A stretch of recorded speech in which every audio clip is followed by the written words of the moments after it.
Western. We're chilling in a tree. You got your man Serene and Lauren Labadie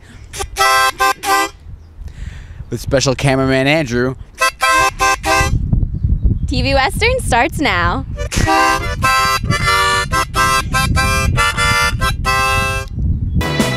Sun's down, the crowd is coming over me. Front row, breaking down security. The encore's a cover of the Beach Boys. The phone rings, the song stops, it brings me down to earth. I'm just a patio rock star on my 5-string guitar. I'm just a patio rock star, waving at the passing cars. I'm just a patio rock star. I open for your favorite CD. So Bram, how did Free Comic Book Day start? As far as I know, it was put together by a guy who put together something for Baskin & Robbins, which was Free Scoop Day, and it worked. It was a great success. And he got together with Diamond Comics, who's the sole sort of monopoly distributor for comics, and the publishers, and introduced the concept, and that's what got the ball rolling. I'm not sure who he was, but it's really anywhere who uses Diamond as a distributor, and anybody who carries new comics for the most part uses Diamond as a distributor. So what kind of comics do you guys actually give away? Is it like Batman, Supermans, or what is it exactly? Generally, every store does it differently. What we give away is each publisher at least puts out a promotional comic. Now, these aren't free to us, and it's not free to the publisher.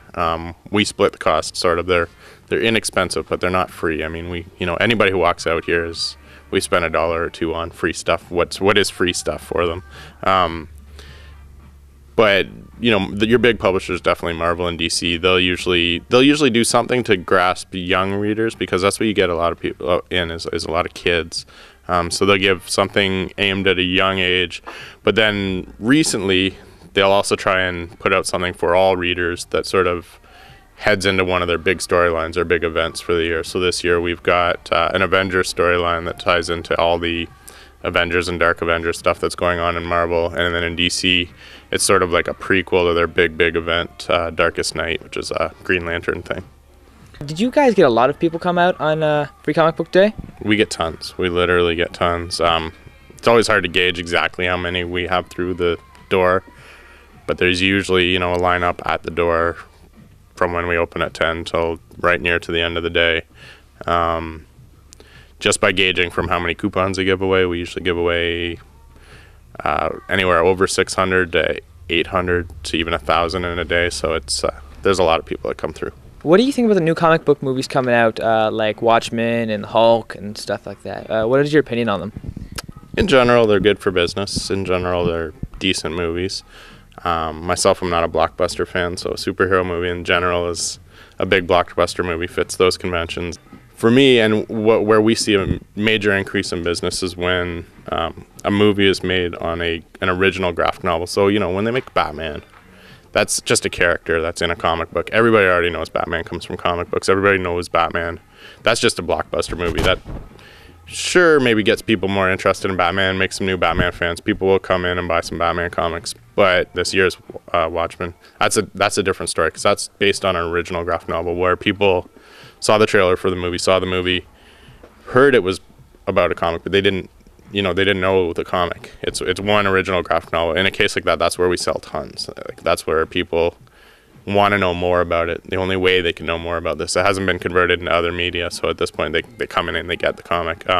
Other examples that were 300 or Sin City or V for Vendetta, Road to Perdition, sort of stuff that people went and saw the movie, maybe didn't realize it was based on a graphic novel, saw right in the titles at the start, based on the graphic novel by Dark Horse Comics or whatever, and people, if they liked the movie, they want to read the comic. That's where we see it work, and where we see a real, where it really promotes comics. Spider-Man and Batman are Spider-Man and Batman. They're integral to comics, but everybody already knows that. Is there any really popular books that sell often? I'm assuming Spider-Man and Superman or something like that. But is there any not so known ones that sell a lot? Yeah, I mean, obviously our tops are mainstream stuff, so it's the events that Marvel and DC put on, and your X-Men and your Spider-Man and Batman and Superman. My top selling book of the year by far was Watchmen, the trade paperback. That book, that book's approaching 25 years old. It's 23 years old or something.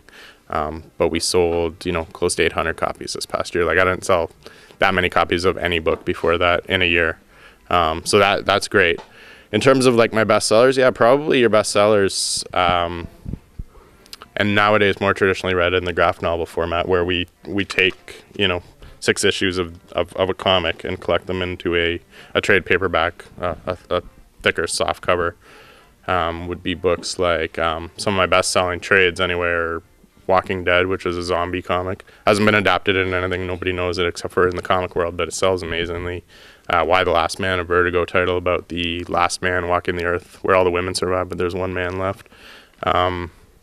Kids, probably the biggest success for a kids comic is Bone, which is I'd say most kids have read at this point. Again, doesn't have a cartoon, doesn't have anything, but as something that kids read, it's super popular.